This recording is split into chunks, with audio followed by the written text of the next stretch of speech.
Maligayang pagbabalik sa Kai Recaps. Ngayon ay ipapaliwanag ko ang isang action at horror film na pinamagatang Dororo.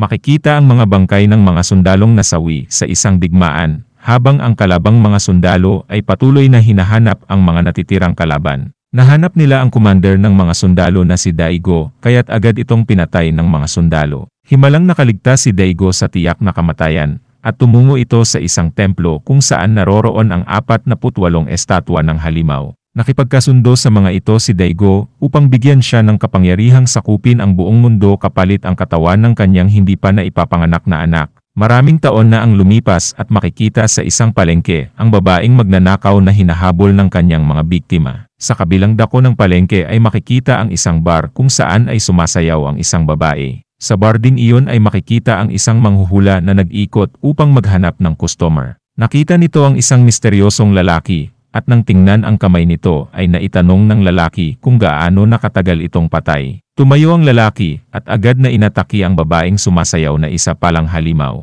Dahil nalaman na ang nakatago sa likod ng maskara ay nagkaroon ng matinding labanan sa dalawang ito. Samantala ang babaeng magnanakaw na kasalukuyang hinahabol pa rin ay nakapasok sa bar kung saan nagaganap ang laban. Nakita ng babae kung paanong tinalo ng misteryosong lalaki ang halimaw at nasaksihan rin niya na naputol ang paa ng lalaki at muli itong tumubo. Nagulat ang babae at kumuha ito ng patalim upang alamin kung sino ang misteryosong lalaki. Subalit hindi sumugod ang lalaki at umalis na lamang ito. Nang makaalis na sila sa bar ay isang matandang babae na nagngangalang Kotatsu ay binati ang lalaki bilang si Hayakimaru. Iniwan ni Hayakimaru ang babae na agad tumungo kay Kotatsu upang magtanong tungkol kay Hayakimaru. Sinimulan ni Kotatsu ang isang kwento mula sa nakaraan kung saan ay may isang magaling na sorcerer na nagngangalang Gozen. Isang araw habang naghahanap ng halamang gamot ay napansin ni Gozen ang isang batyang kahoy na palutang-lutang sa ilog. Sa loob ng batya ay nakita ni Gozen ang kaawa-awang bata na kulang ang mga parte ng katawan. Kahit walang mata ang bata, ay ramdam ni Gozen ang pag-iyak at paghingi ng tulong ng sanggol.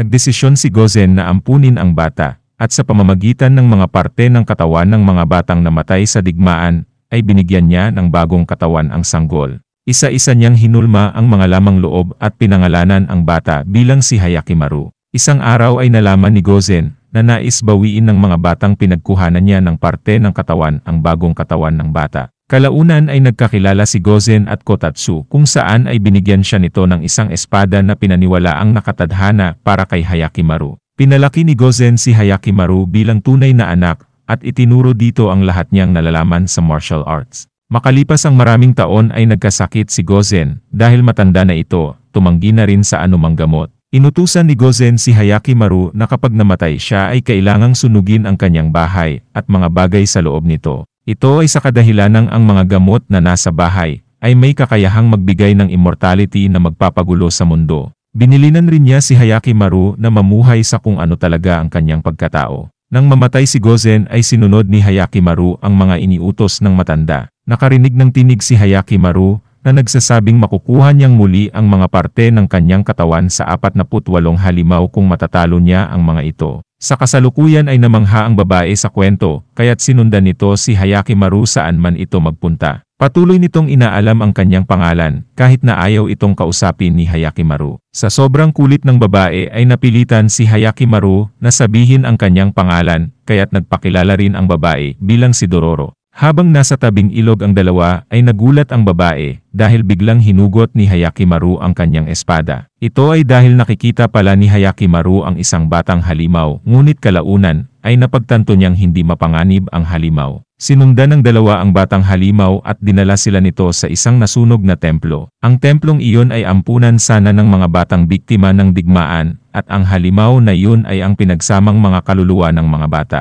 Maya-maya lamang ay dumating ang mag-asawa na nais ipanalangin ang kaluluwa ng namatay nilang anak. Nang makita ito ay nagalit si Dororo sa mag-asawa dahil pinabayaan ang kanilang anak at iniwan sa templo. Tumungo sa kagubatan si Dororo upang magpalipas ng sama ng loob habang nakasunod naman si Hayakimaru. Dito ay nakasalubong nila ang isang lalaki at nais nitong malaman ang kwento ng kanilang paglalakbay. Dinala sila ng lalaki sa kanyang bahay at masayang pinagsilbihan ng 7 nitong anak. Nang magpapahinga na sila ay naghihinala si Dororo dahil tila kakaiba ang kilos ng pamilya. Samantala hinuhulaan naman ng 7 anak ng lalaki kung alin sa dalawa ang may mas masarap na laman. Ang mga ito pala ay mga halimaw na naghihintay lamang ng pagkakataon upang kainin ang bisita. Buti na lamang ay nakahanda si Hayakimaru sa ganitong sitwasyon at hindi nagtagal ay muling nagpakita sa kanila ang batang halimaw. Muli nilang sinundan ang batang halimaw at ngayon ay dinala sila sa isang underground na puno ng bungo ng mga bata.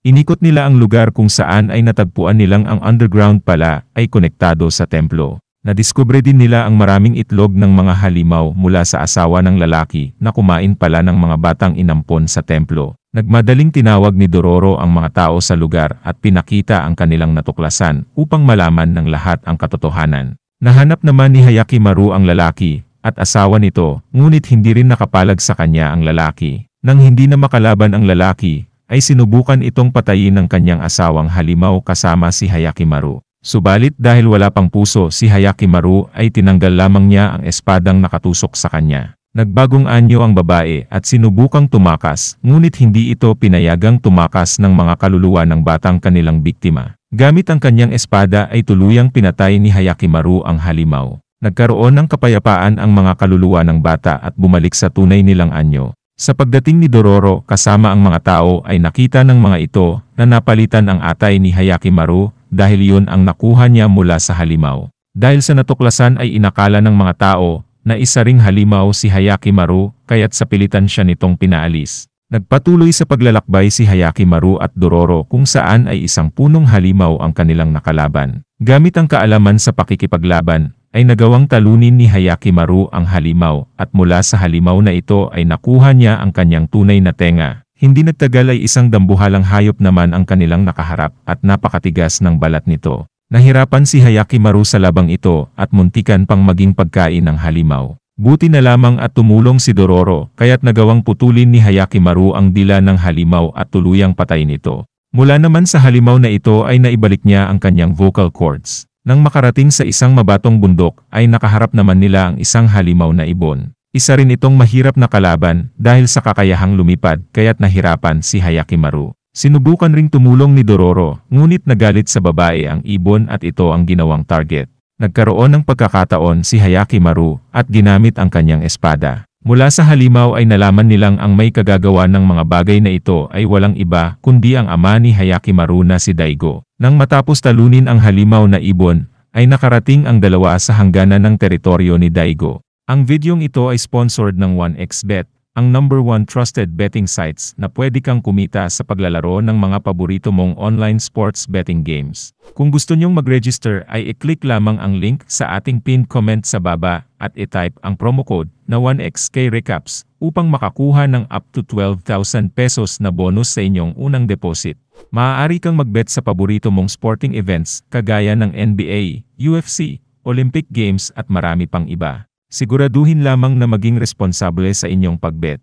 Mula dito ay natatanaw nila ang napakagandang palasyo ni Daigo, bagay na ikinagalit ni Dororo. Nais palang maghiganti ni Dororo kay Daigo dahil ito ang sumira ng kanilang village at pumatay sa kanyang ama. Habang tumatakas ay pinayuhan si Dororo ng kanyang ina na huwag umiyak at maghanap ng lalaking katulad ng kanyang ama. Dagdag pa nito na kapag natagpuan niya ang malakas na lalaking ito ay maaari na siyang umiyak kagaya ng isang normal na babae. Pumasok sa teritoryo ni Daigo ang dalawa at naghanap sila ng makakain. Hindi pa tumatagal ay dumating ang isang grupo at sinusubukan silang guluhin ng mga ito. Subalit naging madali lamang kay Hayakimaru ang mga normal na taong kalaban. Nasaksihan ito ni Tahomaru na isang lalaking may tungkulin sa kaharian at nais nitong gawing bodyguard si Hayakimaru para sa isang landlord. Sumama sila kay Tahomaru at nakarating sa palasyo kung saan ay nalaman nilang anak pala ito ni Daigo. Ininom ni Hayakimaru ang binigay na alak ni Tahomaru kahit pa sinabing meron itong lason. Lalong humanga si Tahomaru dahil hindi nalason si Hayakimaru at pinaliwanag nito ang nais niyang mangyari. Naniniwala si Tahomaru na hindi matitigil ang kaguluhan sa mga klan hanggat walang isang tao na kayang pag-isahin ang mga ito.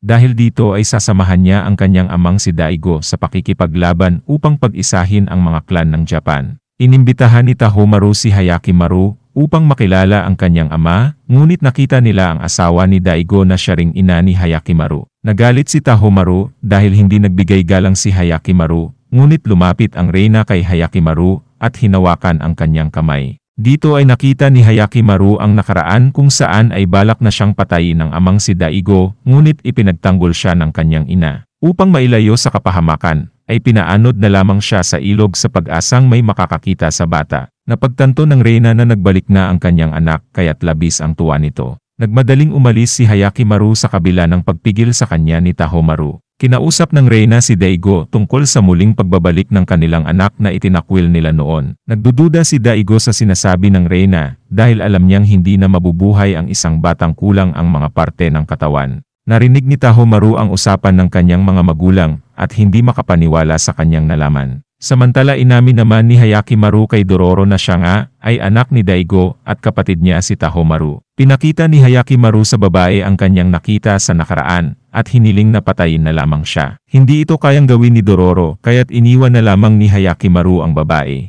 Mula sa likod ay sinaksak ni Dororo si Hayakimaru sa puso ngunit wala pa rin itong epekto dahil hindi pa niya na ibabalik ang kanyang puso. Umalis si Dororo kung saan ay muli niyang nakita si Kotatsu na nagdala sa kanya sa isang lumang templo. Pinaliwanag ni Kotatsu na ang mga parte ng katawan ni Hayakimaru ay isinakripisyo sa mga halimaw ng kanyang amang si Daigo. Dahil sa nalaman ay nalungkot si Dororo dahil nakakaawa ang pinagdaanan ni Hayakimaru. Alam niyang inosente si Hayakimaru sa pangyayaring ito kaya't nais ni Dororo na maghiganti sa mga magulang nito. Sa kabilang dako ay nakaharap ni Hayakimaru ang isang halimaw na aso at sa unang pagkakataon ay nakaramdam siya ng sakit mula sa mga sugat. Dagdag pa ng halimaw na baliwala ang lahat na ginagawa ni Hayakimaru dahil hindi pa rin siya matatanggap ng kanyang mga magulang. Kinumbinsi nito si Hayakimaru na kitilin na lamang ang kanyang sarili subalit hindi nagpa-apekto si Hayakimaru at tinapos niya ang halimaw. Mula sa halimaw na ito ay naibalik ni Hayakimaru ang tunay niyang mga mata. Sa pagmulat ng kanyang mata ay nasa harap na niya si Dororo na noon ay naiiyak na lamang. Nangako si Dororo na kakalimutan na niya ang planong paghiganti sa ama ni Hayakimaru at tutulungan ang lalaki na maibalik ang kanyang normal na katawan. Sa kabilang dako naman ay napapagod na si Daigo dahil sa loob ng 20 taon niyang pakikipaglaban ay hindi pa rin niya masakop ang buong Japan. Lumabas ang isang halimaw at sinabi nitong ang dahilan ng hindi pagtatagumpay ni Daigo ay ang sarili mismo nitong anak na si Hayakimaru. Nagdesisyon si Daigo na ipunin ang kanyang hukbo upang hanapin at patayin si Hayakimaru. Madali nilang nahanap ang kinaroroonan ni Hayakimaru at patungo na roon si Daigo. Naunang dumating si Tahomaru at sinimulan nitong paulanan ng kanyon ang kanyang kapatid. Hindi maintindihan ni Hayakimaru kung bakit siya tinutugis ni Tahomaru kaya't pinaliwanag nitong isa lang dapat sa kanila ang mabuhay bilang anak ni Daigo. Sa naganap na laban ay natalo ni Hayakimaru si Tahomaru at sa oras na iyon ay dumating ang kanilang inang reyna. Nakita ng reyna na patay na si Tahomaru kaya't nagalit ito at nais patayin si Hayakimaru. Ngunit walang planong lumaban si Hayakimaru kaya't naawa na lamang ang reyna sa isa pa niyang anak. Dumating na si Daigo kaya't nagmadali ang reyna na pigilan itong lumapit kay Hayakimaru. Subalit pinatay ni Daigo ang reyna bagay na ikinagalit ni Hayakimaru. Sinubukang pigilan ni Dororo si Hayakimaru dahil sa kabila ng mga nangyari ay si Daigo pa rin ang kanyang ama. Ngunit pinatulog ni Hayakimaru ang babae at sinimulan ang pagtutuos ng mag-ama. Makikitang mas malakas makipaglaban si Hayakimaru kaya't napilitan si Daigo na dumepensa na lamang. Sa kabila nito ay nagawang sugatan ni Daigo si Hayakimaru, ngunit dahil sa kanyang kapangyarihan ay mabilis lamang gumaling ang kanyang sugat. Nakahanap ng pagkakataon si Hayakimaru kaya't tuluyan niyang natalo ang kanyang ama. Napagtanto ni Daigo na may kakayahan si Hayakimaru na pagalingin ang sarili kaya't inutusan itong tapusin na siya. Subalit sa huling saglit ng laban ay nagdesisyon si Hayakimaru na huwag patayin si Daigo. Ito ay dahil kung si Dororo ay nagawang patawarin si Daigo sa ginawa sa kanyang ama ay magagawa rin niyang magpatawad. Dagdag pa niya na naniniwala ang kapatid niyang si Tahomaru na masasakop ni Daigo ang buong Japan kaya't kailangang ipagpapatuloy ni Daigo ang pangarap ng kanyang kapatid. Paalis na si Hayakimaru nang biglang dumating ang isang halimaw at ginamit nito ang katawan ni Tahomaru.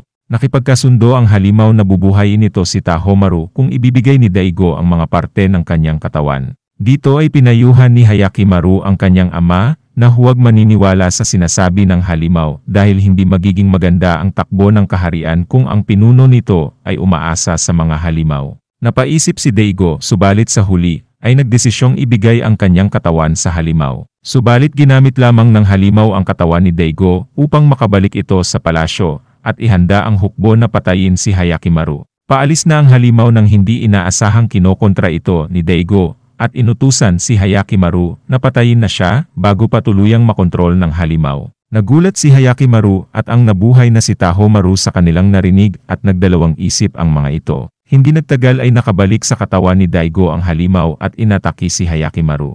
Muli ay sumiklab ang matinding labanan sa pagitan ni Hayaki Maru at ang halimaw sa katawan ni Daigo. Subalit sa huli ay nagwagi si Hayaki Maru at tuluyang pinatay ang halimaw na nasa katawan ng kanyang ama. Sa mga huling sandali ay sinabi ni Daigo kay Taho Maru na magtatagumpay itong sakupin ang buong Japan. Tiningnan ni Daigo si Dororo at tinanong ang babae kung ano ang pangalan nito. Binilinan ni Daigo si Dororo na alagaang mabuti si Hayaki Maru. Naglakad papalayo si Daigo at doon ay sumabog ang kanyang katawan. Nang makabalik sa palasyo ay ibinigay ni Taho Maru ang espada ni Daigo kay Hayaki Maru upang ito ang mamuno sa kanila. Subalit hindi pumayag si Hayaki Maru dahil kailangan pa niyang hanapin ang mga halimaw na kumuha ng mga parte ng kanyang katawan. Nang marinig ito ay nangako si Taho Maru na hihintayin ang pagbabalik ng kanyang kapatid dahil ito ang karapat-dapat na magmana ng trono. Samantala nalungkot naman si Dororo dahil inakala niyang tuluyan na silang magkakahiwalay ng landas ni Hayaki Maru sa pag-akalang ito ang magiging susunod na hari. Nagdesisyon ang babae na bumalik sa dati niyang buhay, ngunit nang makarating sa hangganan ng kaharian ni Daigo, ay muli niyang nakita si Hayaki Maru. Napaiyak na lamang si Dororo dahil sinabi ni Hayaki Maru na matagal siyang naghihintay doon. Ngayon ay nakahandang samahan ni Dororo si Hayaki Maru na hanapin ang mga halimaw hanggang sa nakarating sila sa dagat at dito nagtapos ang napakagandang kwento.